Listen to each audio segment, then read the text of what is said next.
I'll be talking on techniques of conjunctival autografting in primary pterygium. Our aim is to replace the pterygium with a healthy piece of bulbar conjunctiva to cover up the Bayer's sclera. Now, why autograft? Conjunctival autograft surgery is generally regarded as the procedure of choice for the treatment of primary and recurrent pterygium because of its efficacy and long-term safety. It has comparable recurrence rates to that of mitomycin C and beta irradiation. No risk of site-threatening complications associated with mitomycin C or beta, mitomycin C or beta irradiation usage. Now coming to conjunctival autograft. Our preferred method is to excise the base of the pterygium to approximately 4 to 6 millimeters from the limbus. And then a free conjunctival graft is harvested from the superior bulbar conjunctiva and is sutured in place to cover the Bayer's scleral defect. A free conjunctival graft is harvested from superotemporal bulbar conjunctiva. We should avoid inclusion of any Tennant's tissue, avoid conjunctival buttonhole formation, and the size of the graft is 1 millimeter larger in all dimensions than the conjunctival defect at the surgical site. Now coming to the technique. So this is how pterygial rhexis is carried out. It is pulled apart from the corneal surface and it's undermined from the overlying conjunctiva and underlying tissue. And the corneal surface is polished using a diamond bar. This is an optional procedure. This can be done with the help of a crescent blade itself if you don't have this diamond bar. Then the pterygial tissue is isolated.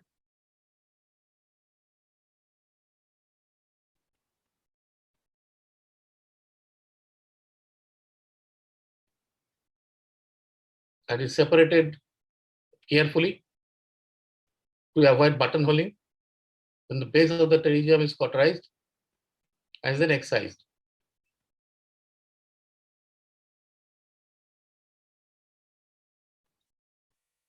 So the redundant portion of the conjunctiva is also excised. Measurement is taken. A 0.5 millimeter excess is included. And then the conjunctival tissue is being separated at the superotemporal area of the bulbar conjunctiva. It is ballooned in order to separate it from the underlying tenons. The conjunctival tissue is undermined and is freed from the tenons. Then the excision is carried out and is further separated with the help of crescent blade. And this is perhaps the best technique to separate it from the tenons because it separates the tenons tissue to the maximum amount. Then the conjunctival graft is taken. If tenons tissue is attached to that, it is excised. And then it's put over the Bayer's sclera and then sutured in place. So this is the technique is all about. So these are some of the variants of conjunctival autograft. Now coming to conjunctival limbal autograft. In order to address the presumed limbal stem cell deficiency in the pterygium, conjunctival limbal autograft has been used to include the limbal stem cells in addition to the conjunctival graft. Inclusion of limbal stem cells in the conjunctival graft may act as a barrier to conjunctival cells migrating onto the corneal surface. And limbal conjunctival grafts includes approximately 0.5 millimeter of the peripheral limbus. Now coming to the technique, a circumferential incision approximately 100 micron deep is made at first in the cornea, 0.5 millimeter from the limbus. The graft should not exceed 6 millimeter. The conjunctival graft is created and continued anteriorly to include 0.5 millimeter of the peripheral cornea already dissected. Now, if you come to the technique, the conjunctival, the pterygial excision is carried out in the same usual manner.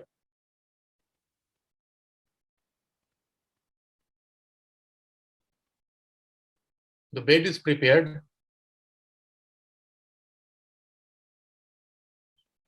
Now the measurement is taken. A mark is made on the corneal, the limbus, and then about a 0.5 millimeter into the cornea, clear cornea, a 100 micron depth incision is given.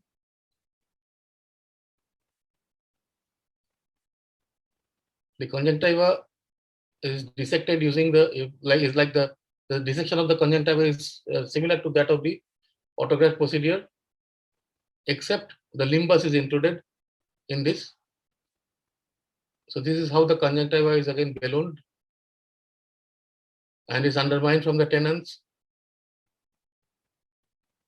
So moving anteriorly, this part is very important. The tenons is separated.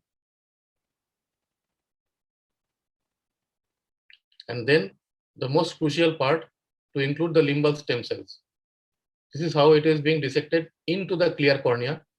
This part is very crucial and is a bit technically challenging. So after doing 1 or 2 cases, you will be conversant with the dissection procedure. At this point of time, you should not injure the conjunctival, overlying conjunctival tissue.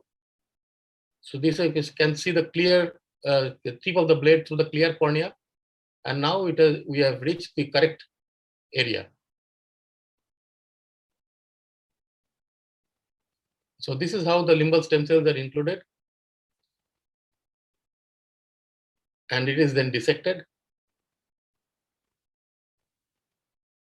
from the superiotemporal area, and is now freed from all the tenons tissue and then sutured in place over here in the correct orientation, because it should not be, the orientation should not change, because the whole idea of taking up the limbal stem cells will be lost.